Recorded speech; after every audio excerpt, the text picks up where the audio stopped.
تو حقیقت سے ہر کسی کی ولادت نہیں ہے، لیکن پیغمبروں کی ولادت ہے. عالم حقیقت سے حیات القلوب، یہاں ہر مخلوق کی ولادت نہیں ہے. 18,000 شاہزرہ ہے، ہر شاہزرہ سے ہر مخلوق کی ولادت نہیں ہے. یہ ایک مخصوص سسٹم ہے، ایک مخصوص سسٹم ہے. اس سسٹم کے راستے جس پر یہ حکم ہے اللہ کی طرف سے کہ مخصوص حکم، اسی حکم کے ساتھ کسی نیک بندے کی یا جنتی کی ولادت ہوتی ہے حیات القلوب میں. تو اسی آربٹ میں وہ چلتے ہیں. یہاں پہ کچھ مخصوص باتیں وہ میں کرتا ہوں، پہلے یہ مکمل کرو، مکمل ذکر. لیکن ہر پیغمبر کی ولادت ہے. پیغمبر اللہ کی کرمزات ہیں، پیغمبر اللہ کی کرمزات ہے. ان حکم جس کی حکومت ہے اس کی ولادت ہے. اور حیات القلوب اور حیات الدنیا کے کوئی تعلقات نہیں. تو کسی پیغمبر نے کبھی ان میں سے کسی کو نہ بلایا، نہ ان میں سے کسی کو کچھ کہا. لیکن حکم اور فرمان جاری ہے. چٹھیاں ہے جو کہ کتابوں میں ذکر ہے، چٹھیاں ہے، حکم اور فرمان جاری ہے. غلط کرنے کی کسی کو کوئی اجازت نہیں ہے، غلط کی کوئی قبولیت نہیں ہے، جو کہ ہر اللہ کے ہر کتاب میں ذکر ہے ان باتوں کی. عذاب میں اضافہ کرنے کی کوئی اجازت نہیں ہے. اور جو مخلوق حیات الدنیا ہے ان کا جو حق، حقیقی طور پہ ان کا جو حق ہے کہ یا پھر جو کوئی نعمت بنتا ہے وہ خود بخود ظاہر ہے، خود بخود ظاہر ہے. یہ کایا برکت ہے معصومین کی، کایا برکت ہے اہل بیت کی، اور کایا برکت ہے ذات جنتی کی جو کہ پیدائشی جنتی ہے. اچھا، جو شخص اس عالم برزخ میں اس کی افراتفری نہیں تھی، یعنی قرآن میں جتنی باطلی نکتہ کے بارے میں کہا گیا ہے، یعنی وہ سارے الفاظ قرآن میں، وہ سارے الفاظ جو کلام الحق مراد باطل بالحق کے حق. قرآن کے الفاظوں کی کتنی شجرہ ہے؟ کلام الحق مراد حق بالحق کے حق، کلام الحق مراد بارک بالحق کے حق، کلام الحق مراد باطل بالحق کے حق. چاہے قرآن کی بات کی جائے یا اللہ کی بات کی جائے یا لغت کی بات کی جائے، شجرہ اتنی ہی ہوتی ہیں. تو کچھ باتیں کہا گیا ہے جیسے کہ کلام باطل یا کتاب باطل یا نظریات باطل. اول من سب سے پہلی جو بات ہے وہ ہے لغت، اللہ کی سچائی جو ہے وہ لغت ہے. کلام الحق مراد حق بالحق کے حق، اس کا مطلب یہ ہے کہ اللہ پاک ہے، اللہ کی پاکیزگی کی شہادت، اللہ کی خود کی حرکت. کلام الحق مراد بارک بالحق، یعنی کچھ باریک باتیں ہیں.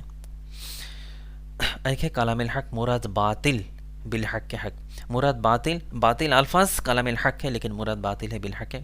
یہ اصولی طور پہ الفاظ کی لغت کے حساب خود بخود بتاتا ہے کہ اللہ سے کچھ باطل نہیں اور باطل اللہ سے نہیں، یعنی باطل اور اللہ کی کوئی تعلقات نہیں. یعنی یہ جو ساری الفاظ، یہ الفاظ کی گواہی اور شہادت کچھ ہی، الفاظ کی شخصیت کی نہیں، میں الفاظ لغت کی بات کر رہا ہوں. اس لغت کی شہادت کچھ یہ ہے کہ اللہ ایسی حرکتوں سے پاک ہے یا پھر ایسی حرکتوں کی کوئی حقائق یا حقیقت نہیں ہے. اور کلام الحق مراد حق جو ہے یہ سیدھا اللہ کی پاکیزگی کی بیان و شہادت ہے. تو کتاب باطل یا کتاب کلام باطل کا معنی کیا؟ کلام باطل کا ایک ہی معنی ہوتا ہے جو ذکر الہی میں موجود ہے، جھوٹی بات، غلط بات. یعنی پیغمبر سے گدھے کی دلیل مانگنا، یہ ایک کلام باطل ہے. یا پھر کسی کافر کے مراد یہ کہہ دینا کہ وہ نبی بننے والا تھا یا نبی بن سکتا ہے، کوئی بھی کچھ بھی بن سکتا ہے، یہ کفری کلام ہے، جھوٹی بات ہے. اسے کلام باطل کہا جاتا ہے. لغت کے حساب میں دیکھا جائے یہاں ہر ایک الفاظ سچی ہے، لیکن جو بولا جا رہا ہے، یہ جو ہر حرف نقطہ اسم فعل کیا ہے؟ اللہ کی اسم ہے. ہر حرف نقطہ اسم فعل اللہ کی اسم ہے. تو اس میں حق مراد حق بالحق کے حق، اس میں حق مراد باطل بالحق ہے. تو اس میں حق، یہ جو مراد باطل ہے کہ یہ اللہ کی اسم کہا جا سکتا ہے، ایسے نہیں، یہ اللہ کی اسم نہیں ہے، بلکہ اس اسم کا میننگ یہ ہے کہ اللہ کی اسم ایسی اسم ذات سے پاک ہے، اور ایسی اسم ذات کی اسم حق کے ساتھ کوئی تعلقات نہیں، اور ایسی اسم ذات کی کوئی حقیقت نہیں. جو اسم حق مراد باطل ہے بالحق کے حق، اس کا معنی یہی ہے. تو قرآن میں ایسی ہر وہ الفاظ حروف یا نقطہ کا بھی باطل نہیں ہوتا کہ نقطہ حق یا نقطہ حق مراد حق بالحق حق، یا نقطہ حق مراد باطل، ایسی کوئی نقطہ نہیں ہے. نقطہ ہمیشہ حق ہے، نقطہ کی ایک ہی شجرہ ہے. نقطہ خود اللہ ہے، اللہ خود نقطہ ہے، مولا علی خود نقطہ ہے. یہ سیدھا نور کی سلسلہ ہے. نقطہ کا بھی باطل نہیں، نقطہ ہمیشہ حق ہے. حروف، جو حروف ہیں عربیت کے، ابزاد، حوزہ، حوتی، یہ کبھی باطل نہیں ہے. حروف ہمیشہ حق ہے, حروف کی کوئی باطل نہیں ہوتی. حروف حق مراد حق بالحق کے حق. یہ جو الفاظ جو شاجرہ کی جو اختلاف ہے مختلف, ایک ہے اختلاف مخالفت, ایک ہے اختلاف مختلف. اختلاف مختلف جو ہے یہ حق ہے, یہ حقیقت ہے, اس کی حقیقت ہے. جو اختلاف مخالفت اس کی کوئی حقیقت نہیں ہے, اور ایسی حرکتوں کی اللہ کے پاس کوئی قبولیت نہیں ہے. حرف نقطہ, حرف نقطہ, نقطہ اور حرف یہ دو کا بھی مراد باطل نہیں ہے, ہمیشہ مراد حق ہے. یہ اس کی ایک ہی شاجرہ ہے کہ نقطہ حق, حروف حق, مراد حق بالحق ہے, اس کے ایک ہی شاجرہ ہے. اب جو الفاظ ہوتے ہیں, اسم کی شاجرہ, فعل کی شاجرہ, کلام کی شاجرہ, الفاظوں کی شاجرہ, یہ جو شاجرہ, یہ شاجرہ کی دو مختلف ہیں, دو اختلاف ہے. یہ اختلاف مختلف ہے, اختلاف مخالفت نہیں. میں فی الحال لغت کی بات کر رہا ہوں, شخصیات کی نہیں. اب یہ جو الفاظ شخصیت ہے, یہ الفاظ شخصیت کی تین شاجرہ ہے, یعنی مراد حق, مراد باریک اور مراد باطل. لیکن کلام الحق ہے بالحق کے حق. فی الحال میں شخصیت کی بات نہیں کر رہا ہوں. اس کا مطلب یہ نہیں کہ سائنس رکا ہوا ہے, قدرت چل رہی ہے, نامہ عمل چل رہا ہے, سزا اور جزا سب کچھ چل رہا ہے. میں ایک خود کی یہ ایک عمل ہے, میں ایک ایام میں سچائی اور حقائق اور حقیقت پیش کر رہا ہوں. اعمال حق سے گناہ پیش کرنے کی کوئی اجازت نہیں ہے, وہ تبرہ ہے. عملی طور پہ گناہ پیش کرنے کی کوئی اجازت نہیں. گناہ کی جو بیانات ہیں فطرت الہی سے بطور تبرہ, شرعی اجازت, عادل مزاج قبول ہے, کچھ اور قبول نہیں ہے.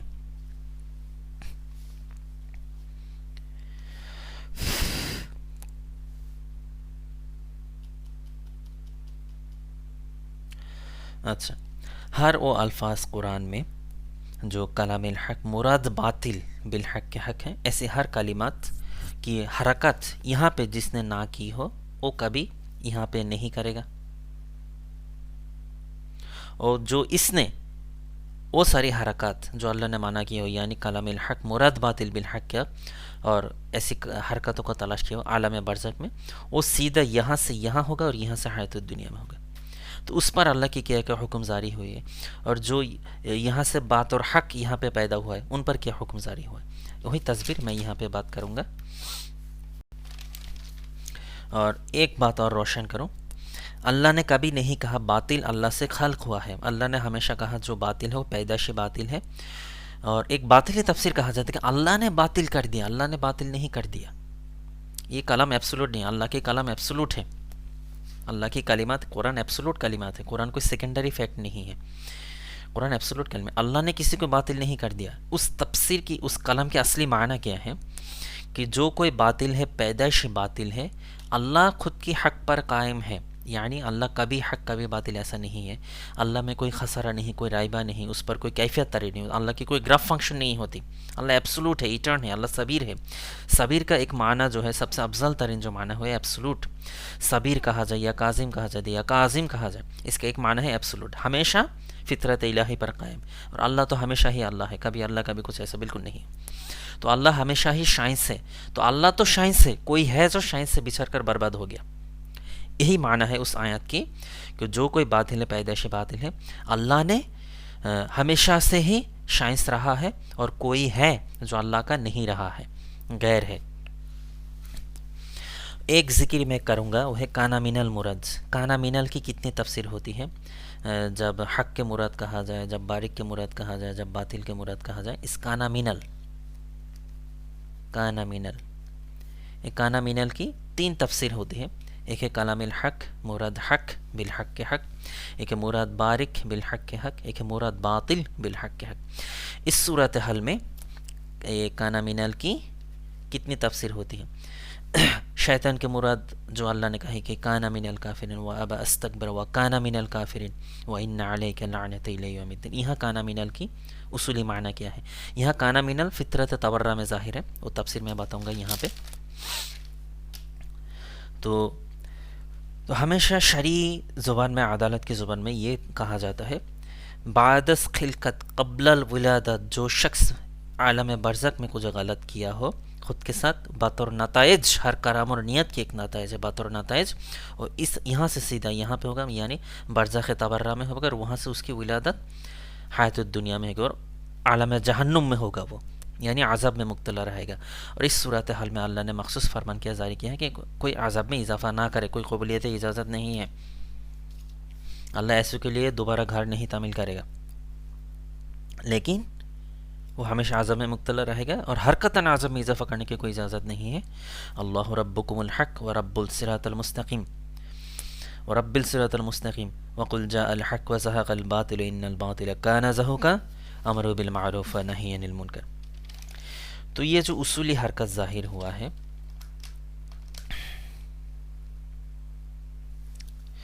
دو شاجرہ کے اللہ نے ذکر کیا ہے, عالم برزخ سے, عالم برزخ تبرہ, وہاں سے حیات دنیا میں دو شاجرہ کے اللہ نے ذکر کیا ہے.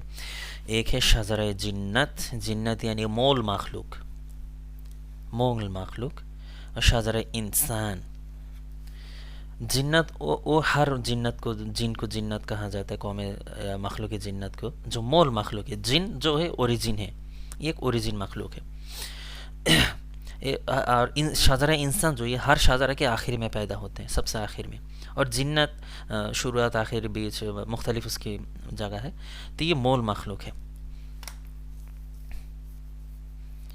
جنت صرف آگ کی نہیں ہوتی, ہر وہ مول جو ہے, جو مول عناصر ہے یا مول حقائق ہے, حقیقت, ایسے ہر نقطے سے جنت پیدا ہوئے ہیں.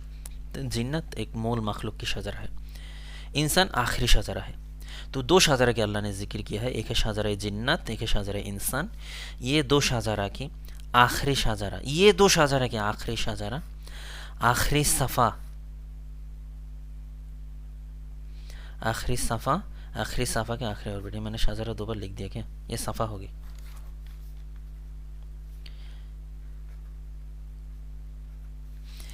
آخری صفحہ, اس آخری صفحہ کی آخری آربٹ, آربٹ یعنی بشارت, پہلی بشارت, دوسری بشارت, تیسری. بشر کا ایک معنی آربٹ ہی ہے, جو رب کو آربٹ اطاعت اور اتباع پر قائم ہے. آخری آربٹ, یہ دو شاجرہ کی آخری شاجرہ, آخری صفحہ, آخری آربٹ. وہاں سے سمباڈی, کچھ کچھ, یہاں سے کیا کیا پیدا ہوا, کچھ کچھ, خود کی حرکتوں سے کچھ کچھ. رافضی پیدا ہوا, یعنی اس سے کچھ ایسی حرکت ہوئی ہے, لیکن اس نے فوراً اللہ کی طرف توجہ کی ہے, رجوع کیا ہے. اس صورتحال میں وہ کیا ہے, رافضی. اور اللہ نے وانٹڈ ڈکلیئر کیا, اور جس نے سرنڈر کیا ہو, یا تو سیلف سرنڈر کیا ہو, یا کہ بات, اور یا پھر وانٹڈ ڈکلیئر کرنے کے بعد. یعنی مسلم کی دو شاجرہ ہوتی ہیں, ایک ہے جس نے خود سے سرنڈر کیا ہو, ایک ہے وانٹڈ ڈکلیئر کرنے کے بعد سرنڈر کیا ہو. رافضیوں کی باریک شاجرہ ہوگی, ایک جو جس نے خود کے اللہ کی طرف رجوع کیا ہو, ایک وہ جو مسلم اس مقام سے پہلے اللہ کی کال کے بعد اللہ کی طرف رجوع کیا ہو. تو یہ دونوں ہی رافضی ہے. اچھا, اب جو تیسری مقام ہوئی رافضیت کی, وہاں سے مقام مسلم شروع ہو جاتا ہے, مسلمانوں کی مقام شروع ہو جاتی ہیں. اب یہ عربی میں بات کر رہا ہوں, میں معاشرت کی کسی ذاتی پولیٹکس کی بات نہیں کر رہا ہوں, میں کسی قوم کی بات ہی نہیں کر رہا ہوں. میں یہ لغت فطرت معنی یہ ہے کہ میں اصول الہی کی بات کر رہا ہوں کہ اصلیت کیا ہے معاشرت میں. دعویٰ کیا ہے, کیا لوگ کو ماننا ہوتا ہے, اس کی کوئی حقیقت کے سے تعلقات نہیں. میں بات کروں گا کہ لوگ کو ماننا ہوتا ہے کہ یہ سی فنکشن, میں بات کروں گا اس میں. اچھا, تو تیسری جو مقام ہے, تیسرے مقام سے مسلمانوں کی مقام شروع ہو جاتی ہے. ذرا سے ادھر ادھر اب مقام نہیں رہا, وہ یہاں کا ہو گیا. اب وہاں سے جو جس نے سیلف سرنڈر کیا ہو اللہ کے بارگاہ میں, اچھا یہ دونوں ہی جہنمی ہے. بشر ہے لیکن جہنمی ہے. جہنم ایسی بندوں سے بھرا ہوگا جو اللہ کی طرف رجوع کیا ہو, اور ہر وہ شخص جس نے کبھی اللہ کی طرف رجوع نہیں کی ہوگی وہ عذاب میں مبتلا ہو گیا, وہ اسی دنیا کے ساتھ ختم ہوگا. ایک تو ہے جو مخلوق حیات الدنیا, یہاں پہ میں نے لکھا ہوا ہے مخلوق بشر, 18,000 مخلوق بشر میں سے دو شاجرہ کی ذکر. اچھا, مخلوق حیات الدنیا وہ تو ایک مختلف بات ہے. اب یہاں تک مخلوق حیات الدنیا نہیں ہے, یہاں تک مخلوق حیات الدنیا نہیں. مخلوق حیات الدنیا میں سے کوئی اگر غلط ہوا ہے, ان میں سے کسی کے ساتھ ہوا ہوگا, ان میں سے کسی کی طرف چلا ہوگا, مرکز کو چھوڑ کر ان میں سے کسی کی طرف چلا ہوگا, اس صورت حال میں ہو وہ عذاب میں مبتلا ہو جائے گا, اور وہ مخلوق حیات الدنیا سے قوم حیات الدنیا کہلائے گا. اب وہ مخلوق دنیا نہیں رہا.